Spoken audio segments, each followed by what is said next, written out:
Well, you've probably heard by now about the Panama Papers from this Fonseca firm in Panama. It was terabytes of data. How you even go through it, I don't know. Are they spoon feeding you the results of so-called investigative journalism? A field that has all but died as far as the mainstream media is concerned, and protecting the guilty. I'm not sure, but perhaps Jason Hartman does. You know him well, jasonhartman.com. Great podcast that you'll see on the Financial Survival Network, and interesting insight onto things. Jason, welcome back. Kerry, thanks for having me back. Yeah, the Panama Papers, this is just, it is a disgusting world in so many ways in the halls of power. As much as I like to say it's an amazing time to be alive, all of this great stuff coming from the private sector, all of this technology that is going to just massively improve our lives. Yet you have the people in government, the people on Wall Street, they've always got their hands in the cookie jar, don't they? Yeah, well, hey, if you're worth millions of dollars, you can afford to go to Panama or any other tax haven, and you too could set up offshore trusts, offshore corporations, accounts, whatever, and help minimize your tax burden as well. But the problem is you get it, it's one discussion about people not paying their fair share of taxes, which, I would argue that taxes aren't even necessary when you control the Federal Reserve or whatever central bank is applicable to your country, because you can just tax people through inflation. Why do we have both? We have a double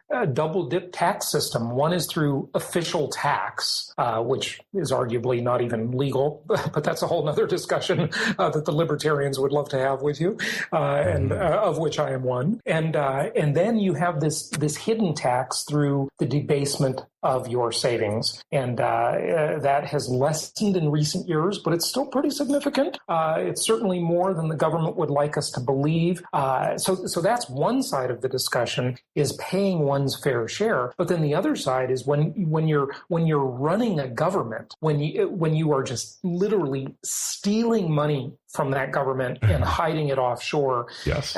These people have no citizenship. They have no country. They have no flag. They have no loyalty. Just like the corporations with a couple $1 trillion offshore. I mean, a part of that is the government's fault. Frankly, it's not just the evil corporations, right? But it's a very dynamic, complex equation. But if the government would lessen the tax burden, I say it would bring a lot of that money back onshore, and it would be better for the country. It would create more jobs. It would stimulate the economy, and it would create additional government revenue.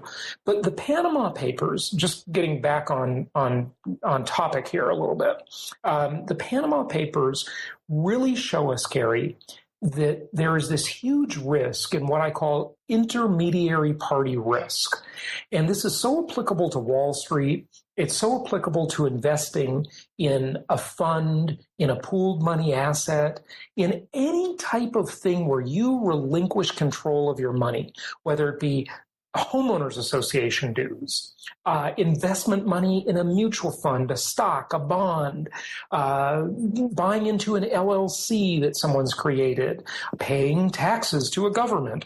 All of this is what I call intermediary party risk, okay? And commandment number 3 says that you should be a direct investor. Thou shalt maintain control. So you don't leave yourself susceptible to the 3 major problems when you don't maintain control. Number 1, you might be investing with a crook. Number 2, you might be investing with an idiot.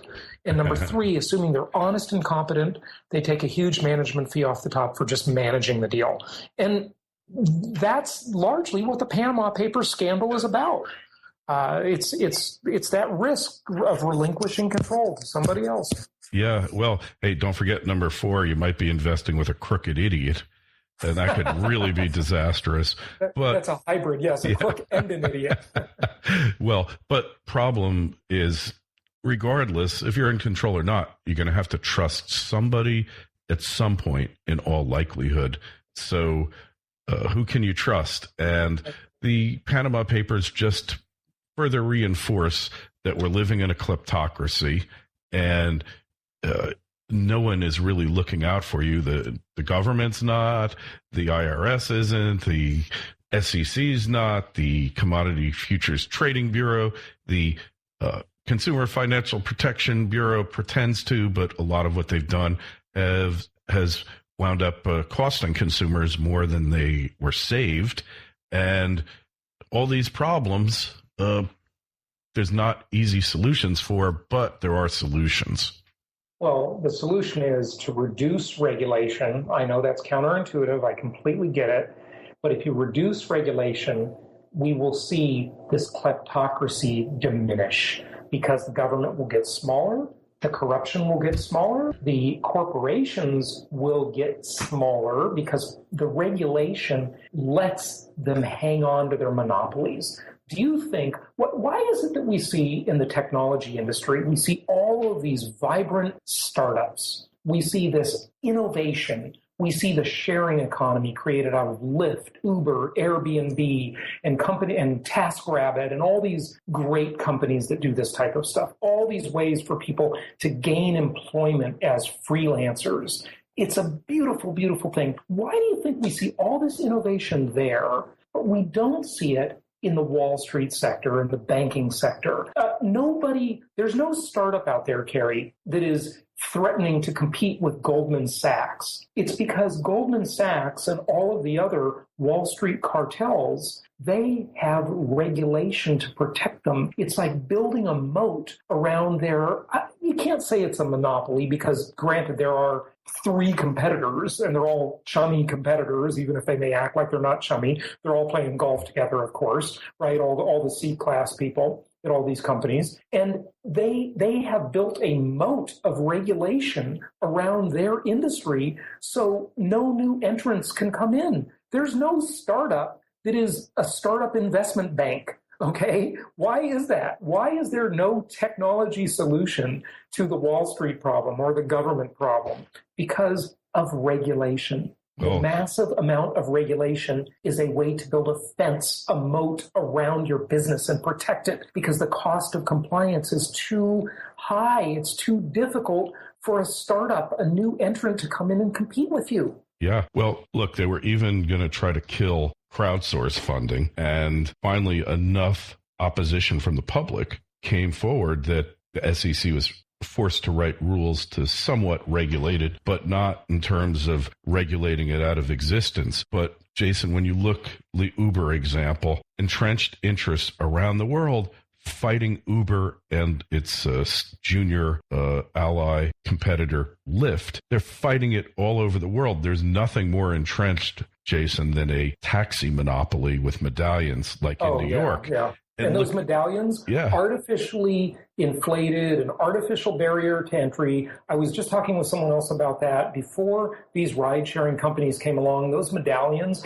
would go for a couple $100,000 each in some city. Can you imagine the economics? $1 million in New York. $1 million in New York. $1 million or even a few $100,000 to stick a piece of metal on a car to give you a license to drive people around. That is the most absurd concept ever. It's an artificial wall, an artificial barrier, an artificial monopoly. And Carrie, that's what I love about income property, is that certainly you have regulatory problems. You have Fannie Mae, you have all of these issues, right? But largely, you can control your financial future with income property. It's the most historically proven asset class in the world because people can buy a house or buy an apartment complex and rent it to other people. And comparatively speaking, there aren't barriers to entry that are very significant. There aren't a lot of intermediary parties that can rip you off or fritter your money away through stupidity. So it's a great asset class. And, we're also going to talk today about a little bit about the Federal Reserve and Jekyll Island and the serious risk to retirement accounts. When you have a broke government and a whole bunch of pension money sitting out there in these qualified plans, the government is probably, their mouth is watering like Pavlov's dog, saying, how can we get at that money? How can we get at that money so we can pay for our spending programs, for our deficits, for our debt? It's amazing. And you had something to say on that. So you want to take Jekyll Island or retirement accounts or both? They kind of go hand in hand. all of this is compliments of the Federal Reserve. And I've passed by on 95 any number of times going through Georgia, I guess it is, past the signs to go to Jekyll Island, and never had the time or the opportunity to do it. And now, hey, I'm finally going to get the opportunity to do it, and I can't wait. It's so historic, and it's so ingrained, I guess, for lack of a better term, into the psyche of America now. Well, we better just there's probably like 3 of your listeners who don't know why we're even talking about this. Yeah. So let's for those 3 people, because most of your listeners totally know what we're getting at, right? Sure. G. Edward Griffin wrote a very famous book that everybody should read called The Creature from Jekyll Island. And Jekyll Island is, of course, where 103 years ago, I guess, the Federal Reserve was formed, where these bankers met right around Christmas time. Nobody was paying attention, and they created the central banking cartel. I mean, we had other central banks before the Federal Reserve, but the Fed has been far and away the most powerful and most, I'll say in sarcastic quotes, successful, because it hasn't been successful for us, it's been successful for them, way to basically control the people. Because if you control the money, you control the people, you control the population. Exactly. And so that's why it's really historic, and why it should be mandatory attendance for every school child in grade school up to high school and college. But of course, most of you out there,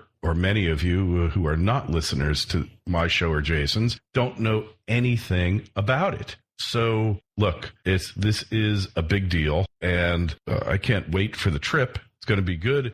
You got to learn what's going on here, how we got where we are, to know how to fix it. And where we are right now, Jason, is renewed talk of IRA confiscation as part of the bail-in that will occur the next time that the banks go kaput, which probably is closer than any of us would like to think. Yeah, and don't count on your FDIC insurance, because the FDIC, compared to the amount of the deposits as a whole, is massively underfunded.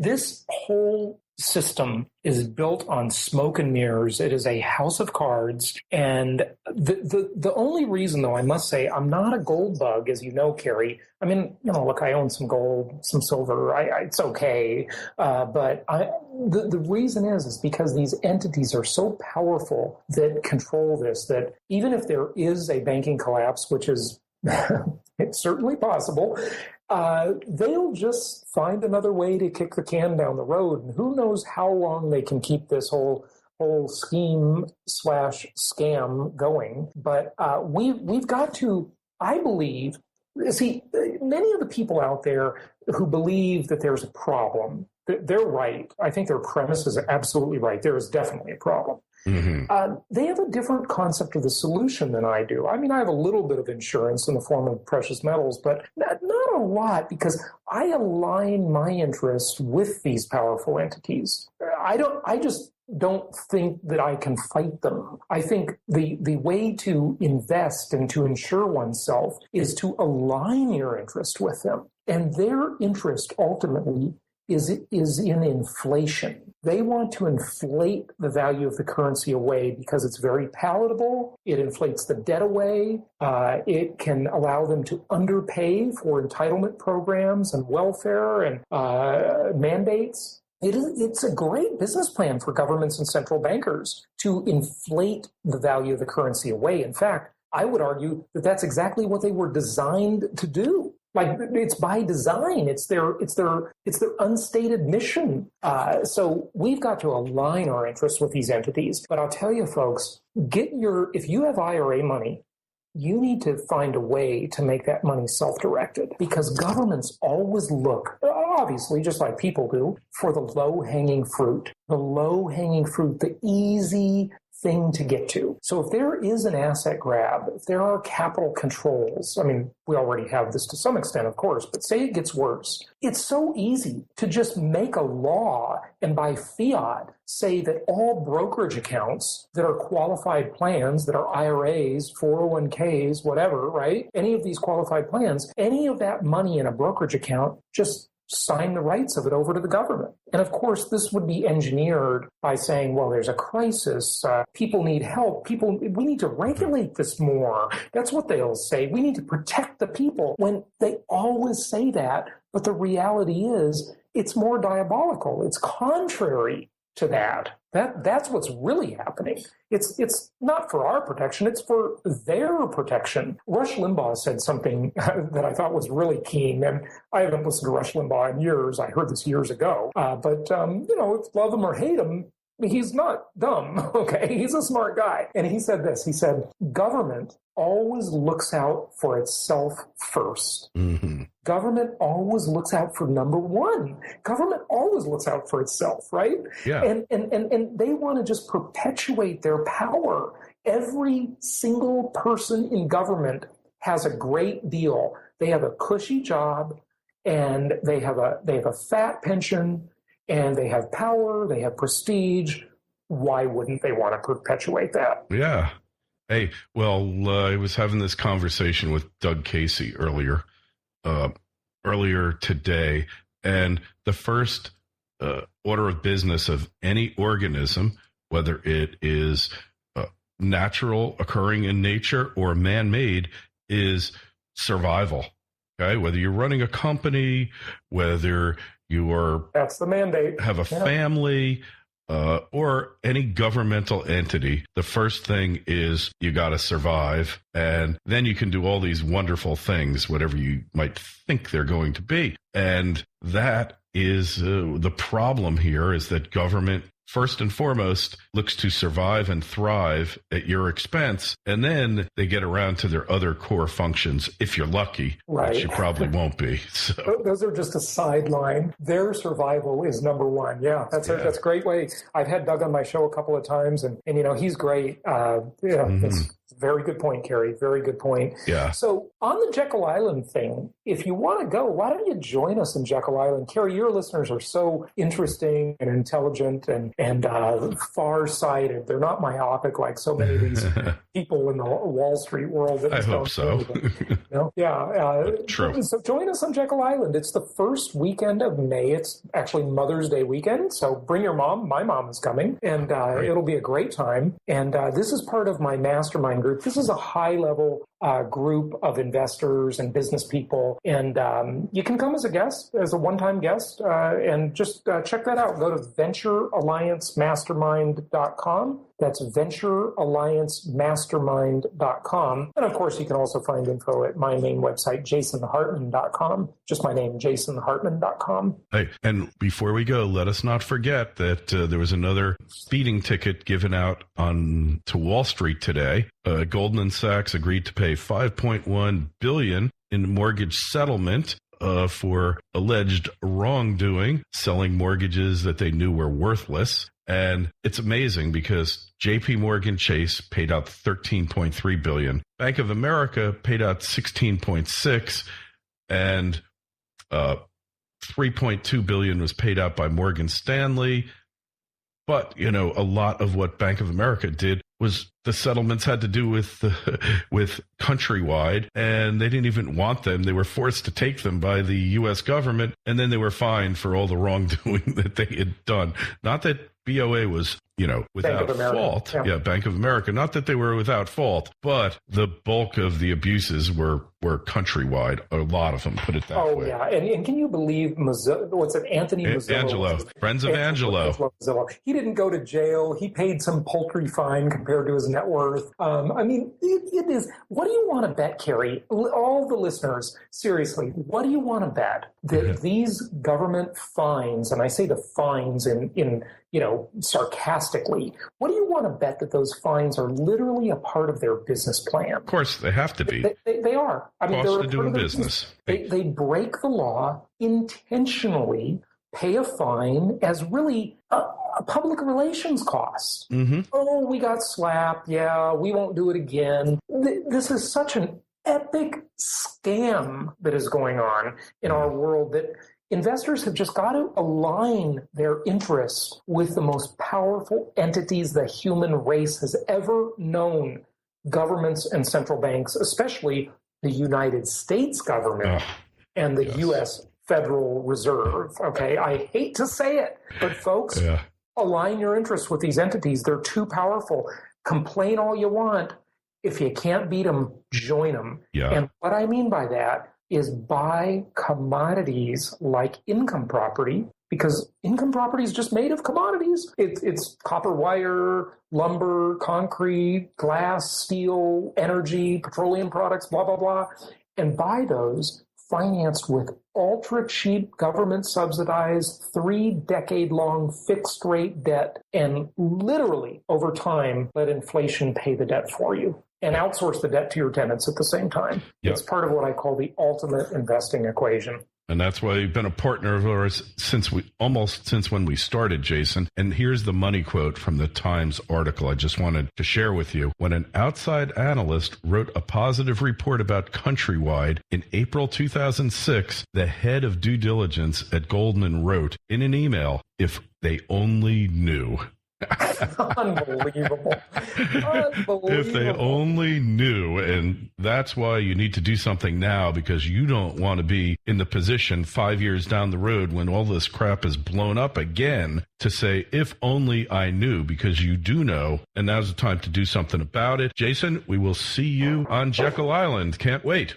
All right. I'll look forward to seeing you on Jekyll Island, where the creature from Jekyll Island came. And Carrie, it's going to be a great time. Your listeners should check out Venture Alliance Mastermind and jasonhartman.com for my podcast as well. Thanks so much, Carrie. Happy investing to you and your listeners.